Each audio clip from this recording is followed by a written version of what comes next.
Dios les bendiga, mi nombre es Génesis Díaz y en esta oportunidad voy a estar compartiendo con ustedes una palabra que se encuentra en el libro de Mateo, capítulo 8, versículo 23 al 27. En este pasaje vemos que los discípulos se encuentran en la barca con Jesús, pero de repente comenzó una gran tempestad. Las olas comenzaron a hundir la barca y los discípulos, llenos de miedo, voltean y ven que Jesús está dormido. Corren hacia él y le dicen: Maestro, sálvanos, que nos estamos hundiendo. Jesús, al ver esta escena, les pregunta: ¿por qué tienen tanto miedo? ¿Qué poca fe tienen ustedes? Dicho esto, se levanta y da una orden al mar y al viento, y todo se calmó. Para poder entender esta maravillosa escena, tenemos que empezar por definir lo que es la palabra orden.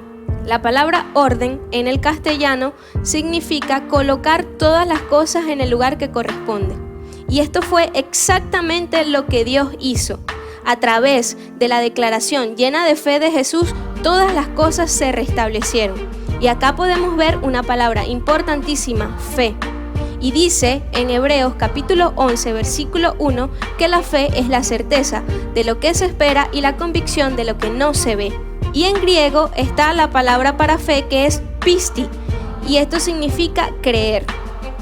Esto es lo que generalmente tú y yo conocemos, pero yo te invito a que hoy podamos profundizar un poco en el concepto de lo que es fe, considerando que quien escribe esta carta es el apóstol Pablo. Y Pablo, en Filipenses capítulo 3, versículo 5, dice que él es hebreo, hijo de hebreo. Es decir, que para poder entender el contexto de la fe a la que nos habla nuestro maestro, tenemos que entender el contexto en el cual Pablo está definiendo la palabra fe, y ese es el idioma hebreo. En el hebreo está la palabra emuná, que según el diccionario Strong se define con la palabra firmeza, lealtad, fe, confianza, mente, verdad, honradez, estar quieto e ir de la mano derecha.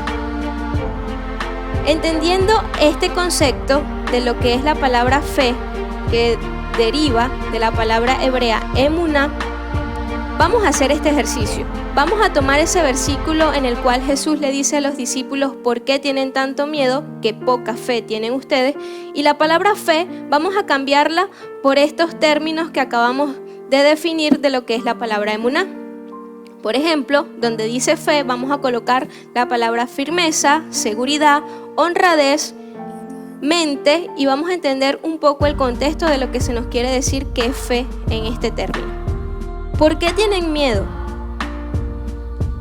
¿Qué poca firmeza tienen ustedes? Vamos ahora a colocar la palabra seguridad. ¿Por qué tienen miedo? ¿Qué poca seguridad tienen ustedes? Analizando el texto leído y las definiciones de la palabra fe, podemos entender entonces que la fe a la que Jesús hace referencia no solamente es una fe de creer, sino una fe que requiere firmeza, seguridad, honestidad y verdad. Porque dice en Santiago, capítulo 2, versículo 19, ustedes creen que Dios es uno, bien hacen, pero los demonios también creen y tiemblan de miedo. Es decir, que nuestra fe tiene que ir ligada a nuestras acciones. La Biblia también dice que sin fe es imposible agradar a Dios y que nuestra fe sin obras es muerta. Tú y yo tenemos que ser practicantes de lo bueno para tener una fe completa, porque de esta forma Dios nos dice que en cualquier circunstancia, en cualquier problema que tú y yo podamos estar pasando, si nuestra fe es firme, si nuestra fe es confiable, si nuestra fe es leal, si nuestra fe es honesta, Dios nos da seguridad de que con tan solo una orden que Él dé, todas las cosas se van a restablecer. Si tú y yo creemos que Dios es uno, pues tú y yo tenemos que vivir como hijos obedientes de su palabra, practicantes de lo bueno. Y de esta forma tú y yo vamos a poder ser llamados amigos de Dios de la misma manera que Abraham fue llamado. Recordemos que también la palabra fe se define como mente.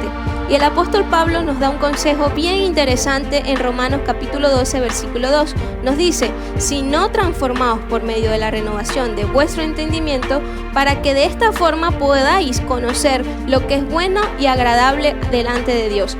Tú y yo tenemos que ser renovados cada día para poder conocer la agradable y perfecta voluntad de Dios.